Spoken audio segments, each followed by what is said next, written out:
Mr. Sung came into the lobby and shook hands. Wexford would be ready, please, by 7, for an open-air showing of a film about the history of the Revolution. "Oh, no, thank you," said Wexford. "Too many mosquitoes. I won't sit in the open, inviting them to vampirize me." "I see. Light. You come to cinema in hotel and see Shanghai Girl and Charlie Chaplin in Great Dictator. Shanghai Girl, very good Chinese film about construction workers.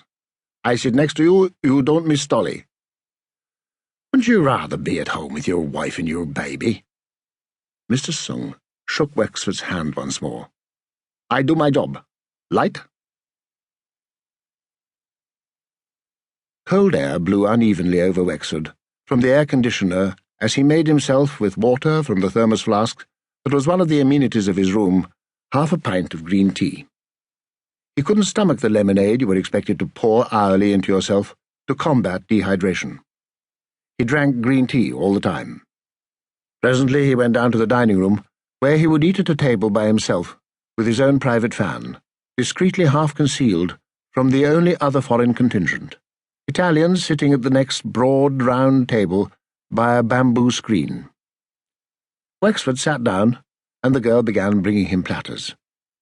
Chicken and bamboo shoots in ginger sauce, peanuts fried in oil, bright green, nearly raw spinach, fried pumpkin, and fried fish.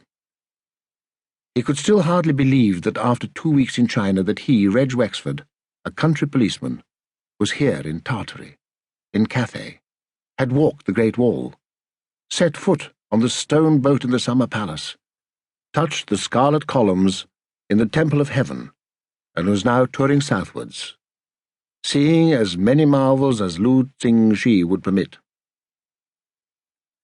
When Howard Fortune of Scotland Yard, who was Wexford's dead sister's son, had told a family gathering he was going to China in the summer of 1980, his uncle felt envy.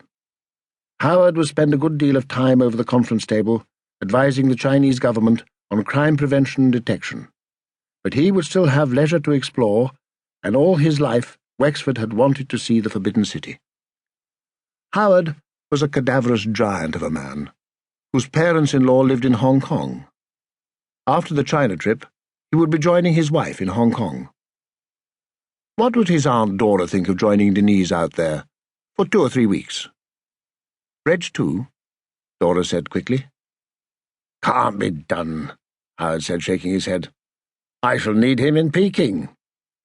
And now, while Howard, the amateur antiquarian, prowled about Peking at his ecstatic leisure, and the other team members hastened back to Britain, Wexford was enjoying 2 weeks of annual holiday. The Great Dictator was dubbed in Chinese. Wexford stuck it for 10 minutes. It seemed to him that all the children in Changsha must be in the cinema, laughing so much they nearly fell off their mothers' laps.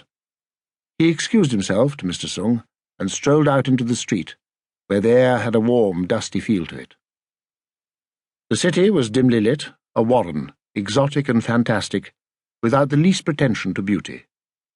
The crowds that thronged the streets were friendly people, too polite to stare, though their children looked and pointed and giggled at this blue-eyed giant. 10 o'clock is the middle of the night, when you have to be up again at 6.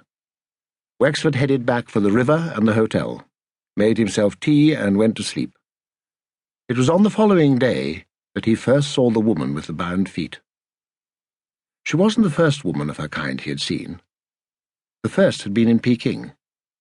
A tiny little old woman, dressed in a black jacket and trousers, clasping a stick in one hand and with the other holding the arm of her daughter, for she could do no more than hobble. Her feet were like hooves, in black slippers, the size for a 5-year-old. Wexford had felt fascination, then revulsion. Foot-binding had come in about AD 500, hadn't it, and gone out again with the Kuomintang. They used to begin the tight bandaging of feet, turning the toes under and up into the sole, when a girl was little more than a baby, and the bones were pliable. Such was the power of fashion that no man wanted a wife with normal feet. A wife who could walk with ease. In the 1930s, the custom had been banned by law. Fascination conquered revulsion.